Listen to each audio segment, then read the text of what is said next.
Welcome to a Whirly Bird Productions podcast with me, Amber Williams. We explore film finance and distribution, featuring insights from filmmakers, entertainment lawyers, and industry experts. Today, we have a special guest, Silvia Schmidt, an experienced entertainment lawyer who will take us through the essential contracts you need for filmmaking and what to watch out for. Silvia studied law and French at Trinity College, Dublin, and Sciences Po, Paris, graduating with first-class honours. She then pursued legal and political theory at University College London, earning numerous awards and scholarships along the way.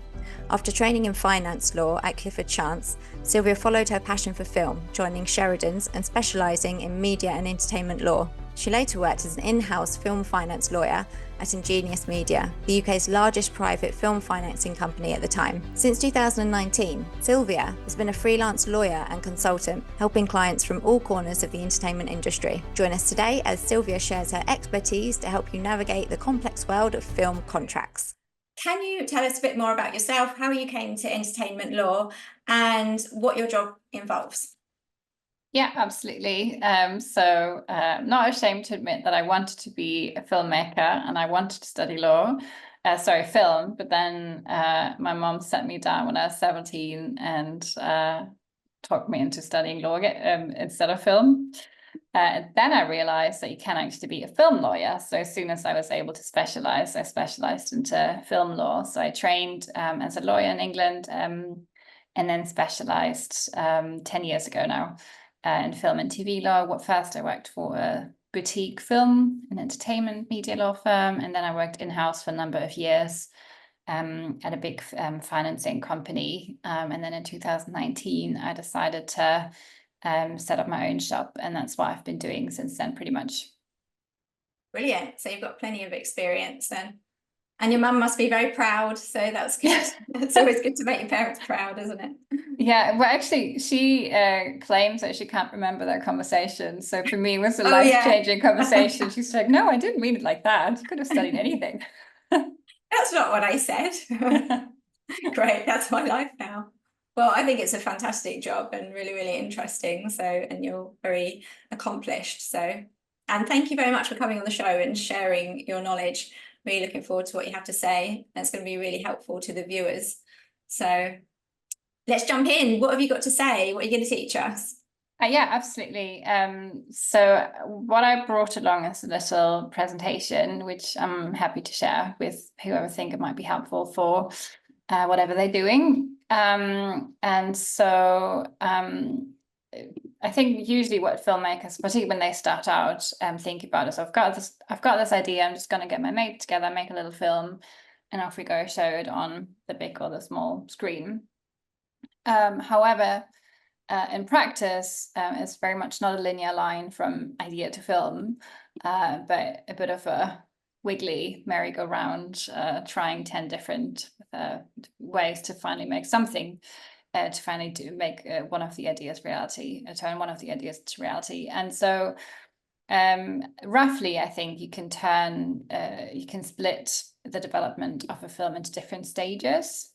So obviously, once you've had the idea, you go into development, then you go into pre-production, then production, then post-production, then distribution, and then you finally have your film on a screen, whatever screen that might be. And one of the things, particularly with new-ish filmmakers, that I always find really important to highlight is that you do need a contract, even if it's your mate or your neighbor or your mum, or you need a contract. And yes, the contract needs to be written.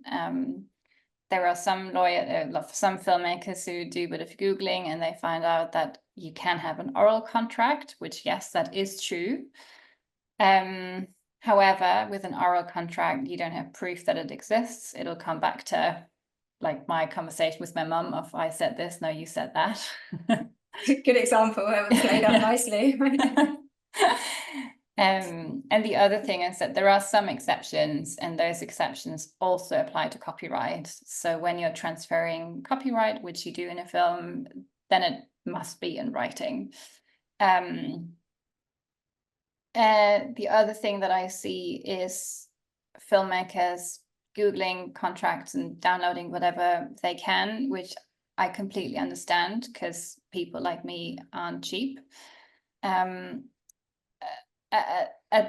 mean, if you do have funding to maybe just pay for 1 or 2 hours of a lawyer's time just to do a very, give your contract a quick glance and just tell you, yes, it kind of works, or please don't. I mean, I've seen there's British-based client, and he'd done that, and then I was reading through his contract, and really randomly the laws of Saskatchewan and Canada were applicable to the contract because he just downloaded anything that he could. If you definitely don't have money for a lawyer, then give it a good detailed read. I always think about rights, risk, money. So rights, who holds the rights? As a producer, that should always be you. Risk, which risks are you taking? Which risk is the other party taking? And is that as you intended? And money, who is paying what when? So rights, risk, money. If you don't have any money at all for a lawyer, and do get it in writing. Yeah. But it's well worth putting the money aside for a lawyer, or raising the funds for a lawyer, because it can save you money in the future. You can earn more money in the future. It protects the rights, things like that. So, yeah.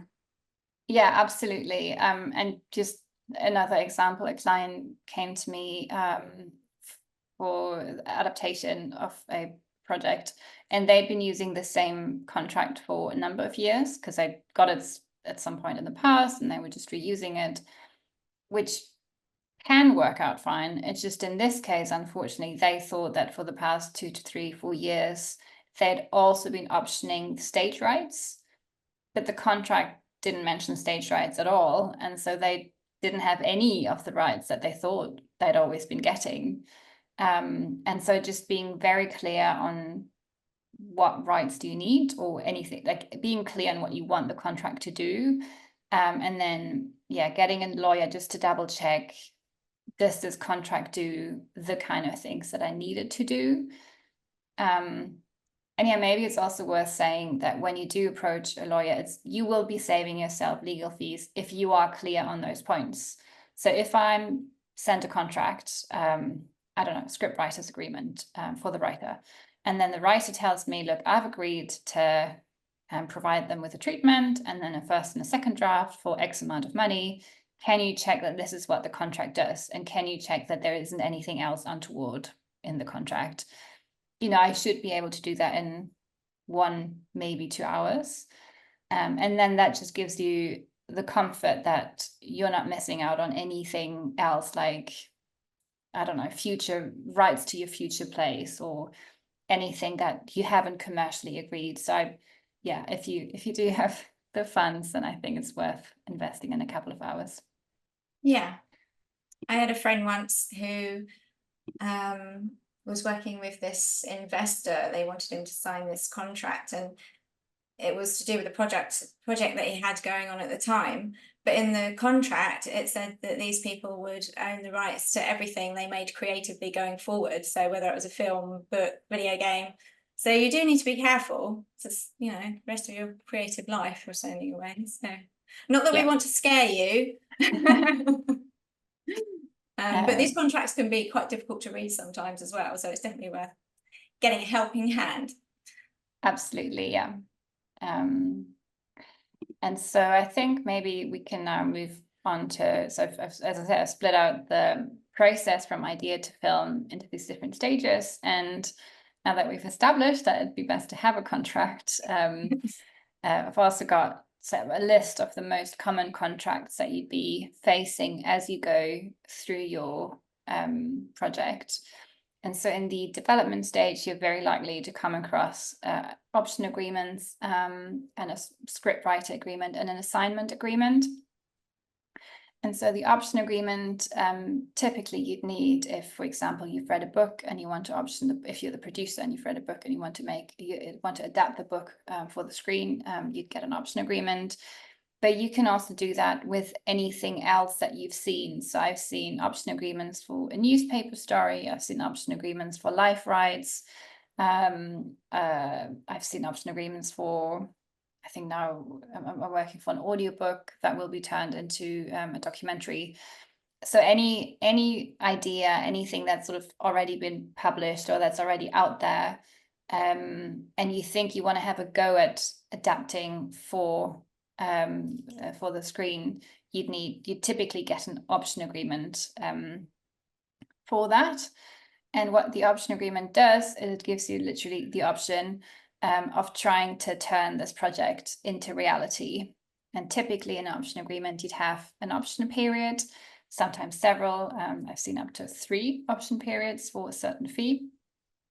And during that option period, you, the producer, are the only person or company that is allowed to shop the project around. So during the option period, it's only you who's trying to turn this idea, the book, whatever, into a film, which gives you the comfort that the money and the time that you're currently spending or that you will be spending on this project, you know, it might not work out. You might not find the right script player or co-producer or financier or whatever, but at the very least, you know that during the option period, it's only you who's working on that.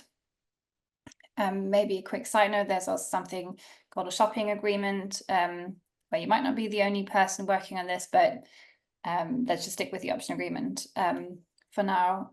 One question I get often with these option agreements is, how much am I going to have to pay the option fee?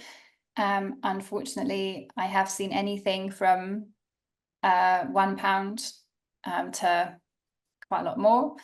That depends on your relationship with the writer. It also depends on if you're optioning a book, for example, if the book's already been out there, if it's successful, it'll have proven that the story works. In that case, it's worth more, etc. So it depends on a number of things. If you're a producer and you think that this book is sort of too successful and therefore you won't be able to afford it, I'd still would give it a go. And because I have still seen option agreements being entered into for sort of affordable rates. So for example, I was recently working for an author on an option agreement, and her books have been quite successful. But no one else had approached her, and she really liked the producer. And so the option fees were, you know, reasonable. So I wouldn't be put off by the fact that a book is successful. If you have come up with your own idea, or maybe you've already got an option agreement for a book, then the other contract that you're very likely to need is a scriptwriter agreement. And in the scriptwriter agreement, I mean, it sort of does what it says on the tin. You commission a writer to write a script.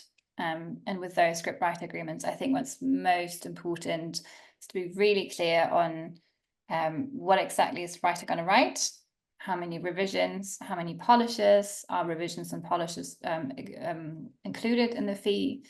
And then if you can, I would agree on the timelines. So, you know, how long do they have? Idea. Yeah. And maybe also like be really clear on what's a polish and what's a revision, because I have seen conflicts where the producer said, no, what you've sent me is a polish, I need a full revision, etc. I think that's where I've seen most scriptwriter agreements, or most relationships between scriptwriters and producers turn a bit sour. Yeah, I think that's those are the main contracts on development. I like that. Can I ask quickly, what do you and don't you need an option agreement for, in the terms of if I found a news article that I wanted to make into a film, or it's an individual that's written an article in a magazine or something? Where do the lines kind of blur there? Could I take a news article? Because it's kind of public domain, right? Yeah. So if there's a newspaper article about, I don't know, there were elections in the UK on the 4th of July, obviously you wouldn't need an option agreement, because that's just a fact. It's in the public domain. If it's an investigative piece where a journalist has collated information in a way that only this one journalist might have had access to, then you're getting into blurry waters, because then whilst all of the facts are in the public domain, the journalist might claim that the way that they've compiled the facts is protected by copyright. And so I would at that point get legal advice as to whether you need an option agreement with the journalist, or whether maybe it's just one of the pieces that you're using. Maybe that's just a piece that inspired you and you're going to do your own research. But yeah, I think you're right to point that out. That it gets quite blurry when it's not just reporting a fact. The other thing that I have seen, there was a newspaper article that I've seen was going to get optioned. It was linked with the life story that the newspaper article was about. And so there's a person who'd written up their own life story in a newspaper article, and the producer wanted to make, sort of inspired by the newspaper article, they wanted to make a film based on that person's life. But in this case, the option was with that person rather than the newspaper. So yeah, I think I think the easiest answer, unfortunately, is at that point I just get legal advice. Case by case. Yeah. And sometimes the journalist has put a lot of time and effort into that, and they, should be paid for it, shouldn't they? So exactly, yeah. And you can always approach them and say, would they help you in furthering your own research to turn the thing that they've started researching on into a documentary, whatever, or so they might, I don't know, come on board as an EP even. Yeah, and add even more value to the piece. Yeah. Give it more depth. Yeah. Okay. So that's those were my main points on what you need to be thinking about in development. And I think the main point really for you as the producer or filmmaker is that you need to start contracting with all of the relevant rights holders so that you start collecting the underlying rights, so be it a book or a script or whatever, in your name. And at some point between development and pre-production, when you think, well, this is really going somewhere, I'm going to really try to turn this into a film, I would set up a separate, like a new limited company. Sometimes that's referred to as an SPV. And that's just a limited company that you can set up yourselves on Companies House. You don't need legal advice for that. And just make sure that if you have previously contracted any IP, at some point you'll need to transfer that into your little SPV production companies, essentially. You should definitely have it set up by the time that you enter pre-production, because at that stage, it's, I suppose, a loose definition, but I always think of it as, everyone's kind of ready to go. There might still be some holes in the budget, but you think that this is gonna go somewhere. So you have your script, and then you'll start reaching out to talent agents. You'll start contracting your main cast, HODs. At that point, I would say, particularly once you have a script, I would say it's worth reaching out to broadcasters or sales agents, depending on where you see your film being released. And then if you are thinking of releasing it theatrically, at that point, your sales agent will start trying to pre-sell your project. If you're thinking of releasing it with a broadcaster or a streamer in the UK, or anywhere really, that's also when you start reaching out to the broadcasters and the big streamers. Okay. And then depending on where you release it and how you release it, that's also when so pre-production really is when you have to think about everything. You'll then start reaching out to financiers and investors. So when I say financiers, what I refer to is banks or other like smaller companies that will provide you with a loan.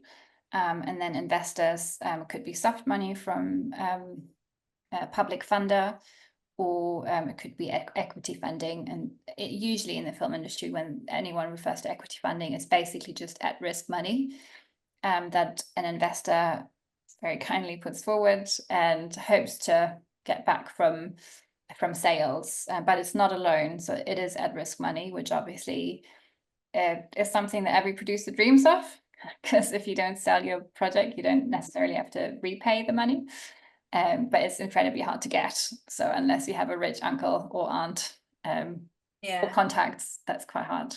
But you know, I always think that reaching out to financing for a loan isn't a bad option at all. So if you think of shooting in the UK and you think that your project will qualify for British tax credits, then you can relatively easily get a loan from a financier against the value of the tax credit receipts, for example.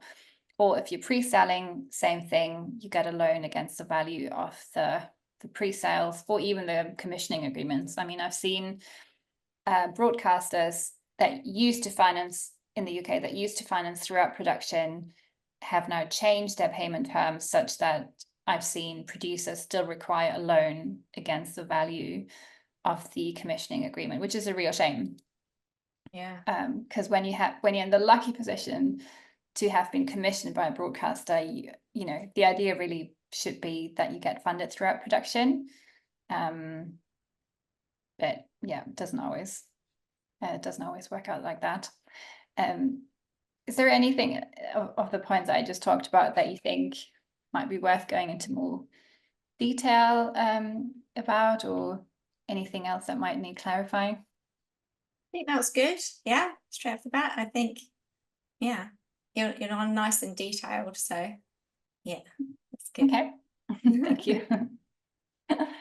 I think, yeah, one thing that I always like to spend a little bit time on is what I started talking about already, is the financial aspects, because I think particularly the newer filmmakers, new producers, I think sometimes too shy when it comes to asking about money. They tend to be really good asking their mates for a favor, but slightly less, slightly more shy when it comes to approaching financiers.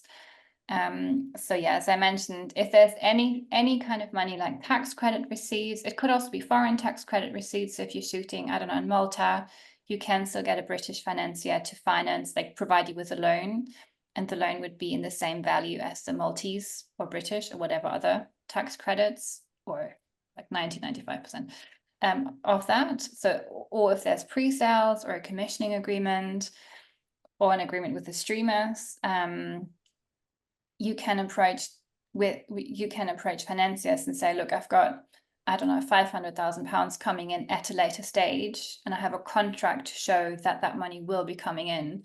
Can you provide me with a loan of about that value? I think one other aspect to mention there is that I wouldn't discount approaching sales agents. I mean, I know that the independent film market is currently going through a really, really tough time. And so sales agents are having a tough time selling, and that means that the value of the distribution agreements has decreased, and it's just getting really difficult to pre-sell. But I am still seeing those deals, so things are still getting pre-sold. So it's not, I wouldn't just, I would definitely still approach the sales agents that you think have previously sold a similar project. I definitely still reach out to them. And I also wouldn't necessarily leave it too late. I think that's another thing that I've seen from new-ish producers, that they think it needs to all be super polished, super done, about to shoot, and can we please have the money in 2 weeks? You're very unlikely to get the money in 2 weeks, first of all. And then second of all, if you reach out to a financier and say, we've got principal photography starting in, I don't know, 9 months. Whilst that is too early, like at that point, you're very unlikely to get your loan, but at least you've got the conversation started. The financier is going to be able to tell you, then yes, this is a good idea. And by the way, when you are ready, we will need these 5 documents, whatever they might be. And then at least you know what they will actually want. You know, they'll also be able to tell you when would be the best time to approach them. So if you can, I would just start any conversation with any financier investor as soon as you can, really. And then typically, as for what the financiers will be asking for, what I've seen them, so when you're approaching them for a loan, I've seen them ask for things like your estimated budget, a rough finance plan, a rough cash flow. And again, like if there are gaps in your budget, that's fine. I'm going to state the obvious just because I have seen it go wrong so many times. If there are gaps in your budget, don't lie. I've seen like seasoned producers lie about budget gaps in their budget. And I will never understand why they think that that strategy is going to work out. Just by way of example, recently I was working on a project and the producer lied about gaps in the budget. What then happened, because for some reason they often forget that our industry is quite a small industry, is that a business contact of my client was approached to fill the gap in the budget. It's embarrassing. Yeah.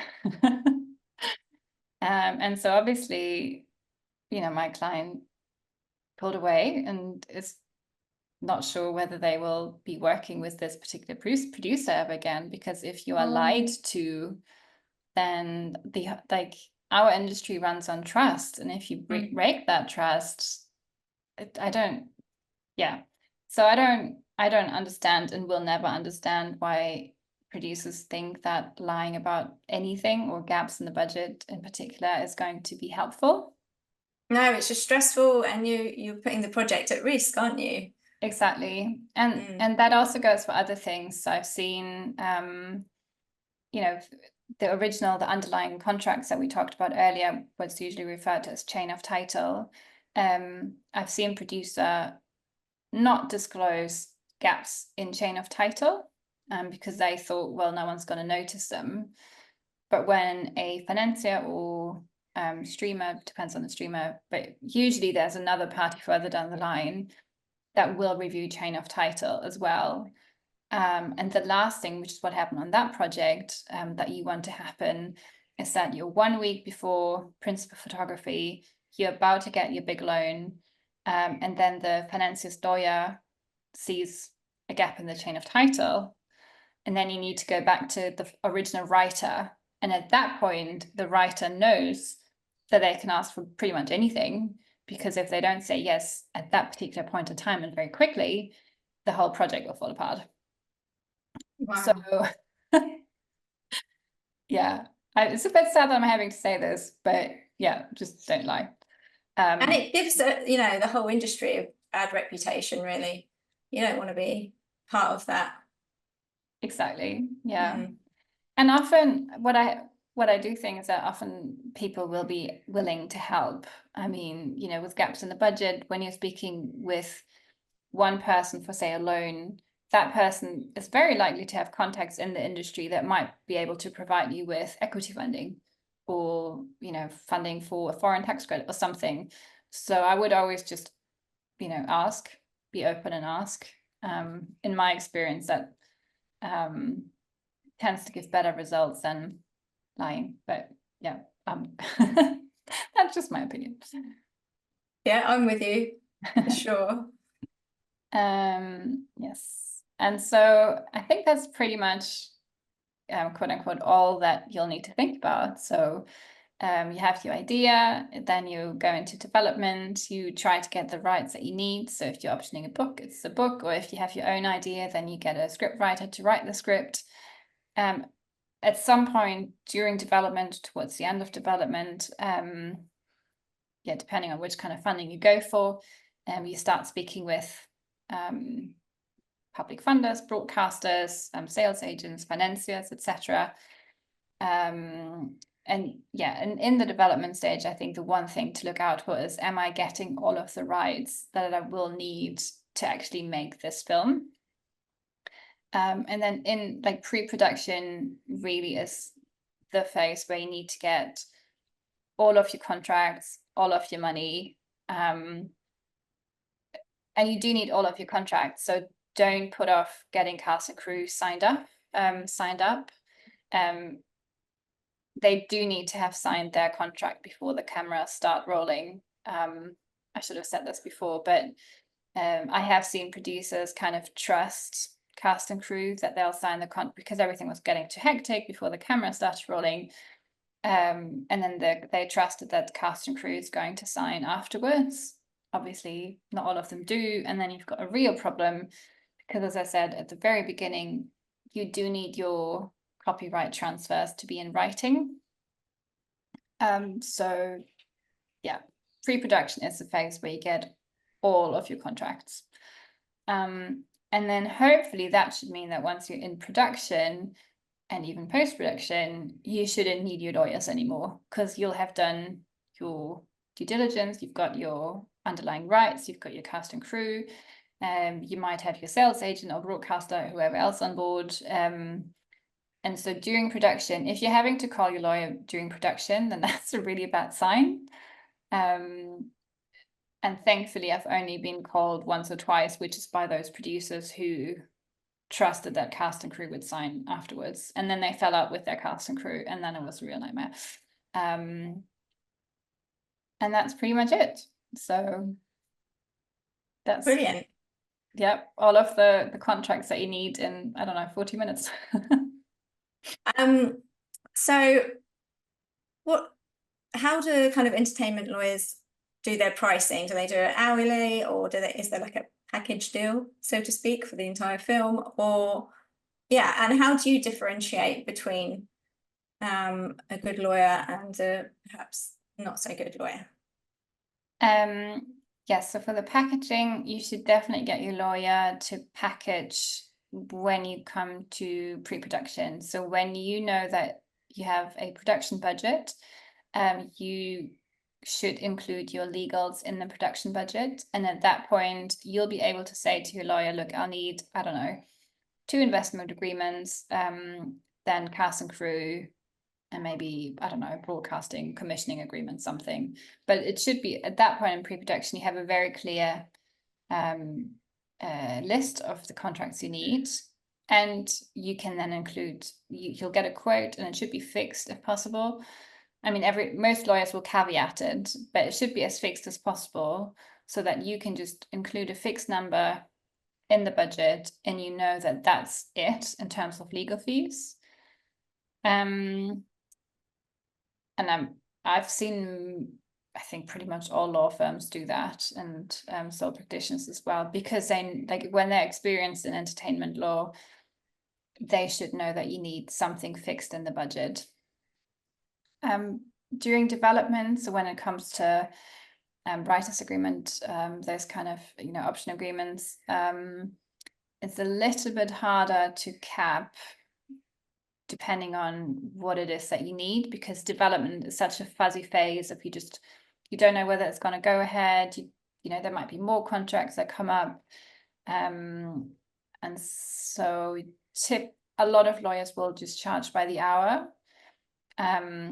If you just know exactly what you need. So for example, if you know that at this stage, I don't need to bother with anything else in development, I really just need this one option agreement signed. Some lawyers will charge by the hours, others will cap. And I think it's always worth just having maybe a chat with 1 or 2 or 3 lawyers just to get a sense of what the fees are out there. So the way that for option agreements, for example, the way that I personally calculate my fees is that sometimes I charge by the hour if that's what I and the client agree. If the client says that they want to prefer a cap fee, I can do that with some caveats, and then I would just estimate, based on what the client has told me about where the contract stands, whether they've agreed all of the terms, etc. I would then maybe estimate that, I don't know, I need 3 hours, and then I would just multiply my usual hourly fee by 3 hours, and then I'll cap it. Usually with a caveat of, well, if this does then take more than 8 or something, then I am going to have to charge some more. But yeah, so I think the short answer is, once you have your production budget and a fixed list of contracts, I would ask your lawyer to cap. And then before, it's up to you and the lawyer to decide whether you go hourly or whether you go with a capped fee. Okay. Probably difficult to answer, but on a kind of smooth running project, what kind of budget would you advise, or is there a kind of ballpark figure you would advise?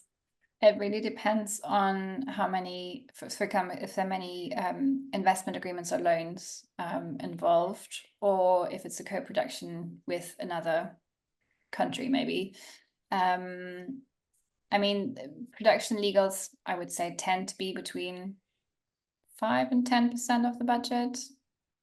And I personally, I would always look at what's required. So if I'm working for the producer, and I know that there's going to be, so the easiest production deal I've ever done is for a producer who had one investment agreement, and it was pure at risk investment.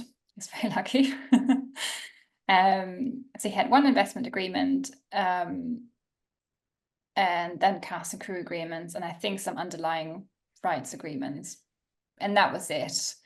And I can't remember what I charged, but it was a comparatively low fee, again capped and included in the production budget, because I knew that yes, I'm going to have to negotiate a couple of agreements at length, but beyond that, there really it was not so difficult, not as difficult to negotiate.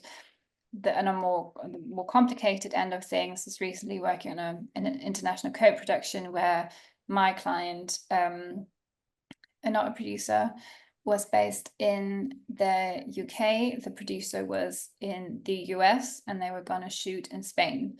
So then, like, the financing arrangements become more complicated. I was negotiating with American lawyers and Spanish lawyers. We had to get multi-party funding agreements in place. Was called inter-party agreement. We were taking security, so it was quite complex. So then that was definitely on the higher end of the fee. But yeah, I would say probably roughly 5 to 10% of the budget. Maybe just set that aside and then see if you can negotiate the lawyer down a bit. Yeah, I can see how it varies a lot. Some productions can be very complicated, so that makes sense. It'd be huge gaps in fees. Yes. Yeah. Yeah, how to recognize a good lawyer? I would ask around for recommendations. And then if you don't find any, reach out to a couple and see whether you get on. Yeah, I mean, on LinkedIn, you can see how experienced they are, for example. And so, but as soon as they have the experience, which a lot of lawyers in our industry do, then I think it's much more about, do you want to spend time with that person on a number of phone calls and Zoom meetings and all of that stuff?